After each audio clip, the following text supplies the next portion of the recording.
I'd like to start off by congratulating my fellow classmates. The road that has led us here has not always been straight or easy, yet, by God's grace, we have made it through. And now, as we prepare to face all that this world has to offer, I can at least speak for myself and say that I am unsure. I truly have no idea what God has in store for me, and that is somewhat unnerving. One thing is for sure, however, life is not going to get any easier. We are about to fully enter into a fallen world, and as someone very wise once told me, sometimes the fallen world falls on us. People will try to use this fact to shake our faith. How can a world so full of pain and a good God coexist?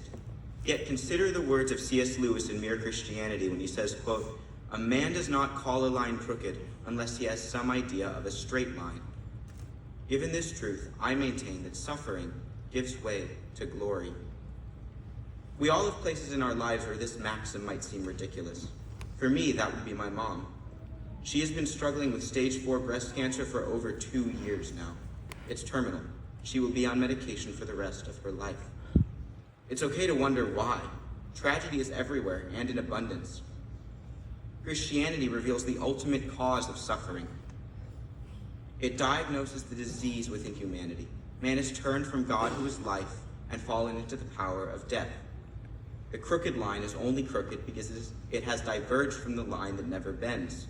Yet God, in his love, did not abandon us in such a state. Rather, he deigned to become incarnate, to enter into this fallen world and bear its suffering alongside us. Only Christianity has a God who empathizes and suffers with us. The epitome of this love is, of course, the cross.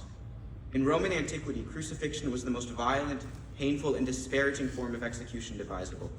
And herein lies the most important truth I want to convey. Our world is always looking for a fix, for a way out of our suffering. Christianity does not know such a way, but rather offers a transformation of our suffering into glory. This is why James commands in his epistle for Christians to, quote, "Count it all joy when you face trials of various kinds, for the testing of your faith produces patience." Our hardships present an opportunity to take up our own crosses and follow Christ. We can only rise again if we are first crucified. Consider the disciples as they watched Christ, the very life of the world, being put to death. To them it must have been a mortifying tragedy. Only after Jesus rose, shattering the very gates of hell, did they perhaps begin to understand that the cross is not the tragedy of death, but rather the triumph over death. And when he appeared to them in the glory of his kingdom, all of their sorrows were washed away. Like the disciples, we are unable to see the full picture. We cannot comprehend what God has in store. However, I do not desire to offer you this rather cliché solution, that there must be a greater good that we do not understand, therefore we should cheerfully bite the bullet. In fact, as I have said, I do not believe there to be a solution per se, but God does not ignore our plight or our pain, so what gives? There's a story by the Russian author Ivan Turgenev that I find particularly pertinent. It is titled A Living Relic and concerns a young woman named Lukeria who has suffered a paralyzing injury and now lives wasting away in a country shack. Yet the strange reality is that she is full of life. For her, everything presents an opportunity to trust that God will take care of her. Quote, "He knows better than I what I need. He has laid a cross upon me. That means that he loves me." We may not always understand, but if Jesus Christ is who he said he was, then his words carry more weight than the entire universe. Without Christ, suffering is all that life provides.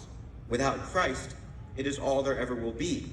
Without Christ, there is no meaning. The entire universe plods along determinedly and unwaveringly toward entropy. Yet the Christian understanding is that Christ, who is life itself, gave himself up for the life of the world, and in this glorious act, in this transformation of suffering into glory, the entire universe is made alive. The ultimate purpose of all things has been revealed in him because he is not only their creator, but also their summation and fulfillment. In his book, The Light of Christ, Father Andrew Tregobov, on the topic of suffering, says, quote, "It is the beholding of the face of God that opens to us the riches of his love, heals our wounds, and gives life."